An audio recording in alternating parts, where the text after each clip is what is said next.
তাহলে নাসির কাকা গল্প তো অনেক শুনেছি, একটা তাহলে ট্রেনের গল্প বলো। ট্রেনের গল্প শুনবেন? হ্যাঁ ট্রেনের। তাহলে এই দুর্গাপুজোর নিয়ে গল্পটা বলি। হোক। দুর্গাপুজোর সময় তাহলে এই যে খিচুড়ি বিতরণ হয় সব জায়গায়, খিচুড়ি খেয়ে একজনেরা তিনজন, মানে একটা বড় মেয়ে, 16 বছরের একটা মেয়ে আর একটা বাচ্চা ছেলে, আর এবং এরা 2 লোকে, মানে টোটাল 4 জন ট্রেনে চাপে। শ্যামনগর টিকিট কেটেছে, মানে এই কৃষ্ণনগর যাবে, কৃষ্ণনগর লোকাল ধরেছে, শ্যামনগরে নামবে। কৃষ্ণনগরের লোকালে উঠে শ্যামনগরে যখন নামবে বলে ট্রেনে উঠেছে, আর ট্রেনের ধারে দেখবে জানলার ধারে বললে ফিরফিরে হাওয়া এখন কত সুন্দর, এরা সবকটা ঘুমিয়ে পড়েছে।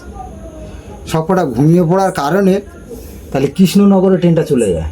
কৃষ্ণনগরে যখন ট্রেনটা যায় তো এরা ভাবছে যে আমরা তো ভুল করে কৃষ্ণনগরে চলে এসেছি, ঘুম থেকে উঠতে পারিনি। আর কৃষ্ণনগরে টিটি একদম রেডি হয়ে থাকে, জানো তো। টিটি কী করলো, ধরলো, বলে বাবু শোনো, তো আসলো, বলে কী বিষয়, বলে তোমরা টিকিটটা দেখাও। টিকিটটা দেখে দিই, বলে এই তো শ্যামনগর, আর তুমি তো এসছো কৃষ্ণনগর। বলে হ্যাঁ আমি জানি।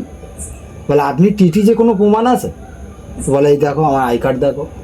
বলো আচ্ছা। তা বলছে 300 টাকা ফাইন দিতে হবে। বলে 300 টাকা ফাইন একটু কম জম হবে না? বলে না 300 টাকাই দিতে হবে। তা বলে 300 টাকা আপনাকে দেবো, একটা প্রশ্ন করবে, দুটো প্রশ্নের উত্তর দিতে হবে। আপনি হিন্দু না মুসলিম? বলে খুলে দেখাতে হবে। তো বলে আমি হিন্দু প্লাস আমি সনাতন ধর্মের একটা ভালো লোক। তা তখন বলে শ্যাম আর কৃষ্ণ কি আলাদা? তা বলে কেন একই। আমি টিকিট কেটেছি কোথা? বলে শ্যামনগর। আমি এসছি কোথা? বলে কৃষ্ণনগর। তাহলে শ্যাম কৃষ্ণ যদি একই হয় তো আমি শ্যামনগরে লাগবে আর কৃষ্ণনগরে লাগবে, তোমার তাতে কি যা আসে? টিটিকে বোকাচোদা বানিয়ে দিল, টিটি দিয়ে ভোঁ ভোঁ করে ঘুরতেছে। হ্যাঁ, তো ইয়ে তো চিন্তা করছে যে আমার তো ফের যেতেই হবে তো শ্যামনগরে। বলে ওই ট্রেন ফের রিটার্ন কিন্তু শ্যামনগর হয়ে শিয়ালদা যাবে।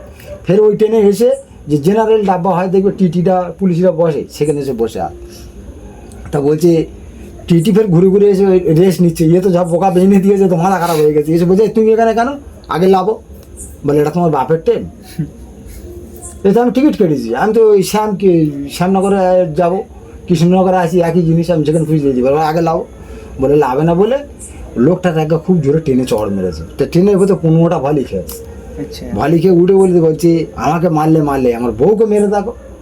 বলে বউকে মারলে? বউ বলছে তুমি মার খাচ্ছ তো আমাকে মার খাওয়াচ্ছ কেন? তখন এবার বলছে আমাদের 2 লোকের তো মারলে, আমার এই মেয়েটা একবার মেরে দেখো, তোমার অবস্থা খুব খারাপ করে দেবো। বলে মেয়েটাও মার খেলো। এইবারে 3 জন মার খেয়ে চলে গেল।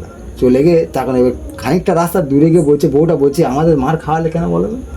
বলে দেখ আমি যে মার খেয়েছি, তোরা 2 মায় বেটিকে লোকের সাথে গল্প করবি যে আমি ট্রেনে গিয়ে মার খেয়েছি। এই 3 জনা ঘর শুধু যে মার খেয়েছে, আর বাইরে গিয়ে কেউ করার বলতে পারবি না, যার কারণে এই মারটা খাওয়ালো। তো গল্পটা এই পর্যন্ত আমি শেষ করছি। কেমন লাগলো বলে? তো আশা করি প্রত্যেকে একটু লাইক কমেন্ট শেয়ার করে দেবে। আশা করি দাদা ভাইরা আছে প্রত্যেকে চিনবে, তো সবাই একটু সাপোর্ট করে দেবে।